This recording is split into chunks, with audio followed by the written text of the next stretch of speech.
With an effort to restore the economic activities in the state, which had been affected for several months due to the ongoing pandemic, Chief Minister of Meghalaya Conrad K Sangma visited Khliehriat's Chamcham village on 7th November 2020 and inspected the activities initiated by the San Shnong Welfare Association for tourism promotion.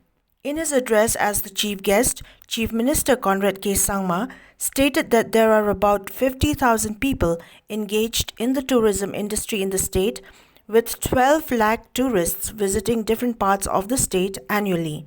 Therefore, this industry has the potential of generating thousands of crores of rupees, which will contribute to the GDP of Meghalaya. He also announced that the new development bank under the aegis of the BRICS countries of Brazil, Russia, India, China and South Africa have recently cleared rupees 700 crores of external aid project or EAD for Meghalaya. He underlined that the job of the government is to create a viable policy, ecosystems and infrastructures to facilitate local entrepreneurs for operation and management of all tourism-related activities. Projects that we have got for tourism, so the development of this area will also be part of that particular project. So that was the purpose of my visit here today. This is not like something that we got, it's a externally aided project. So the state government has to prepare projects for a specific sector. Road connectivity project for integrated transport project was one of the EAPs we got from the World Bank. Then we had received the Meghalaya project. Then we received a different project for for the NDB, from the NDB for tourism. So there are different EAPs that we have.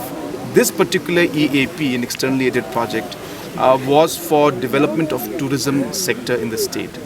There will be different projects. So when we say tourism, it doesn't necessarily only mean a particular location to be developed or in terms of a viewpoint to be developed. Anything to be integrated towards the development of tourism can be part of the sector. It's quite flexible. So road connectivity also is part of that, to that particular location of course, or road connect, or in fact different infrastructural developments that could enhance tourism indirectly are also part of those projects. So anything that will lead to overall development of tourism can be included and will be included in this project. Conrad K Sangma was accompanied by his cabinet colleagues, Education Minister Mr. Lakman Rimbui and Minister and Local MLA of Rambai Mr. Shillong.